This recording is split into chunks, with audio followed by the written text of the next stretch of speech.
Assalamu alaikum wa rahmatullahi wa barakatuh. As you see right here, we have Maqam Nabiullah Yusha bin Nun. Yusha bin Nun. Bin, I've noticed in many of your passports, Mr. So and so bin Laden.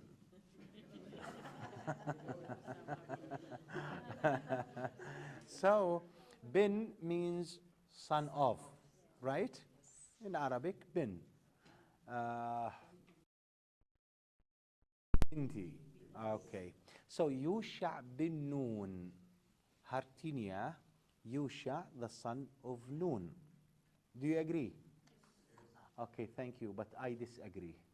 Because here it is a nickname. Yeah, Nun. His name is Yusha bin Ibrahim bin Yusuf bin Yaqub bin Ishaq bin Ibrahim. Not Yusha bin Nun. Yusha bin Ibrahim bin Yusuf bin Yaqub bin Ishaq bin Ibrahim. So he is the 5th generation of Nabi Ibrahim alayhi salam. Lived Zaman Nabiullah Musa alayhi salam. He was the servant of Nabi Musa, the companion of Nabi Musa, lived in the same era. Which means, as we just visited Maqam Nabiullah Shu'aib alayhi salam, Nabi Shu'aib is the son-in-law of Nabi Musa, the son-in-law of Nabi Shu'aib. And also Yusha bin Nun was the servant, the companion, the friend, let us say, of Nabi Musa. So Nabi Shu'aib, Nabi Yusha, Nabi Musa all lived in the same period, the same era, right? And Nun is just a nickname. There is another Nabi mentioned in Al-Quran Al-Kareem. His name is associated with the word Nun. Do you remember him? Who's he? Nabi Yunus, then Nun. Then Nun, right? Nabi Yunus. What happened to Nabi Yunus? He was swallowed by the whale, by the fish, right? So, Nabi Yunus alayhi salam, his name is Nabi Yunus, then Nun, as mentioned in Al-Quran Al-Kareem, because he was swallowed by the whale or the fish. And here we have Yusha bin Nun. So why we have the word Nun, which is common between both Nabis? Remember, as I told you, he was the servant, he was the companion of Nabi Musa alayhi salam. And when Nabi Musa decided to meet with Al-Khidr, alayhi salam, who was with him? Nabi Yusha. And Nabi Yusha was carrying, as servant, the food, because it was a long journey from here down to Laut Mira, to Laut Mati. When Nabi Musa said, لا أبرح حتى أبلغ مجمع البحرين أو أمضي حقبا. So Nabi Yusha alayhi salam, as a servant, was carrying the food and following Nabi Musa. It's a long journey. They feel tired. They have to rest. They rested and laid back on a rock. And when they continued the journey, Nabi Yusha left the mafkanan, the food behind, forgot. And after a while, Nabi Musa felt tired and asked for the food. And Nabi Yusha answered, I forgot it back way where we rested. وَمَا أَنْسَانِيهُ إِلَّا الشَّيْطَانِ. The devil makes me forget the food. What was in the can or in the package? Which food was there? A fish, right? And nowadays in Singapore, ada ikan sebelah? Huh? You call it ikan sebelah? How does it look like? Sebelah. Huh? Sisa Nabi, right? Sisa Nabi.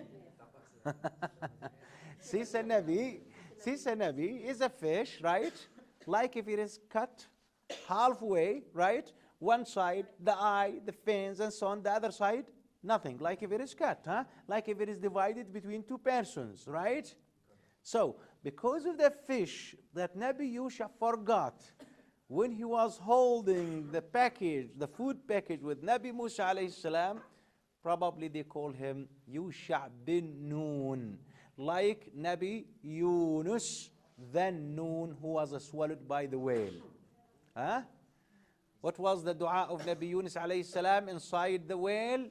لا إله إلا أنت سبحانك إني كنت من الظالمين. Okay, Alhamdulillah.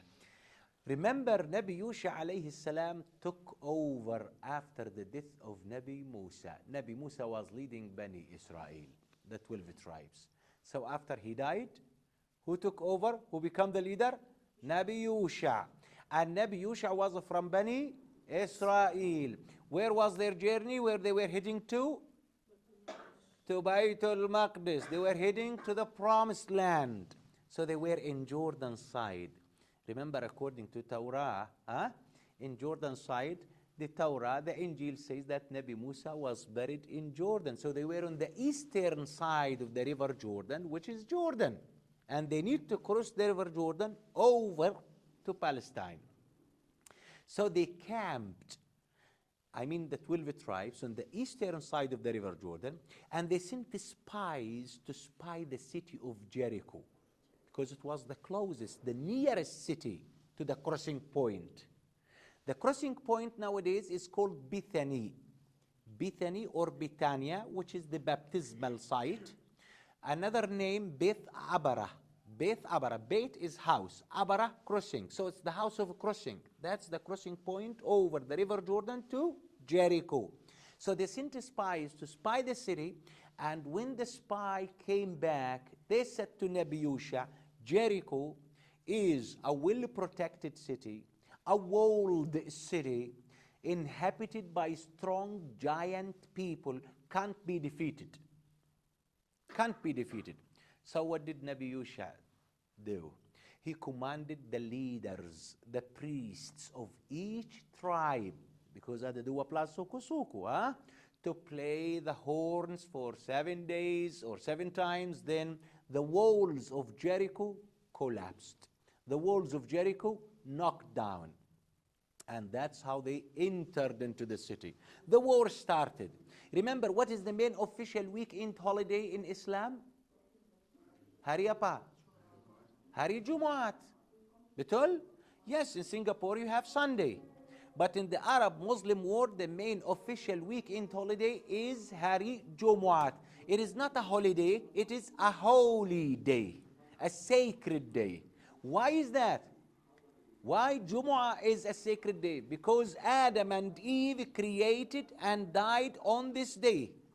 The doomsday, the judgment day, will be on Hari Jumu'ah, right? And also because of the 7 days of creation. Allah Azza wa Jalla created the universe in 6 days. The 7th day accessed up to the throne. ثُمَّ اسْتَوَى عَلَى الْعَرْشِ. So it is a resting day, right? That's why Hari Jummah is the main official weekend holiday for Muslims. How about Nasrani, orang-orang Nasrani? Sunday is the main official weekend holiday because they believe that Nabi Isa woke up because of resurrection, ascended up to heaven on Sunday. How about Jews?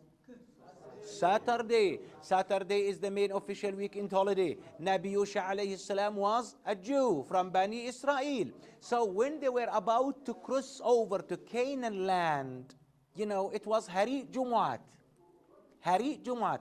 And he promised Bani Israel, Nabi Yusha, will never stop the war till he conquer the Canaanites' land. Will never stop the war till they conquer Canaanites' land, conquer Jericho and the promised land. And it was Hari Jumu'at. The other day will be Hari Sabtu. So what if they couldn't conquer the land and Hari Sabtu becomes? And the Jews in Hari Sabtu, they do nothing. No war, no job, no activities, just stay home. So, what if he cannot conquer the land? He has to stop the war, right? And the war started on Hari Jumu'ah. It was almost sunset.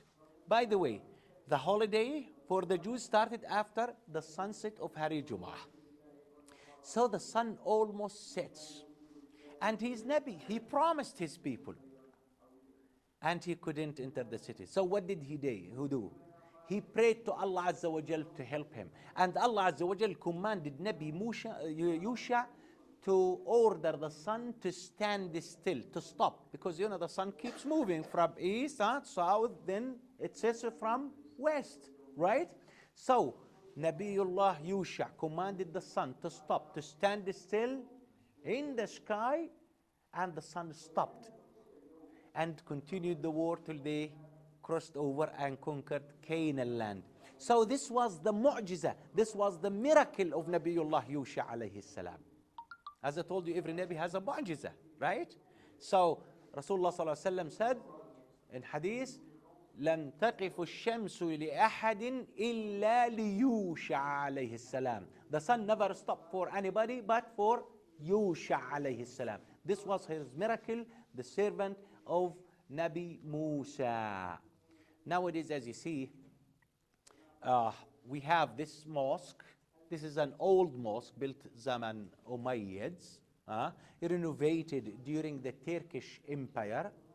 And the mihrab is there. So this was the old masjid, but we have a big masjid nowadays, built in the 2004. You know, just providing facilities for newcomers, as it become one of the main stops for Muslim groups coming here, and they need facilities. They need mosque, they need toilets, and so on. Now, some people might ask, was he that tall, Nabiullah Yusha? Because of the long tomb, as you see. No, not at all. But you know, in the past, the kuburs were very simple. Very simple. Just, you know, stones round, the head is stone, so nobody would step over. And because it was exposed to the sky, during the rain, you know, we have a floods. Because of erosion, it's washed away. So generation after generation, they lost the borders, the real borders of the tomb. So every generation, they make it a bit bigger to make sure that the body is still within the confined area. And that's how it ended up that long. Yeah. Probably the body is in this part. From there to here, probably in this part, in the middle, probably in that part. Wallahu a'lam. But he never been that tall. Yeah. So this is Nabiullah Yusha bin Ephraim bin Yusuf bin Yaqub bin Ishaq bin Ibrahim, but not Yusha bin Nun. Yusha bin Nun. As we told you, the common word Nun is recognized with Nabiullah Yunus alayhi salam, and because of Sisa Nabi that we told, or Ikan Sablah. Right? Alhamdulillah Rabbil Alameen. Yeah, this is the story of Nabiullah Yusha, who took over after the death of Nabiullah Musa, who was full of wisdom. Because there was, you know, they have to choose between Elijah or Eleazar plus Nabi Harun and Yusha. Finally, they've chosen Yusha to lead the 12 tribes after Nabiullah Musa alayhi salam, and crossed over to Canaanites, or the land of Canaan, Palestine, Jericho, the oldest city probably in the world. Yes, you have been to Jericho as well, right? Any questions? Alhamdulillah.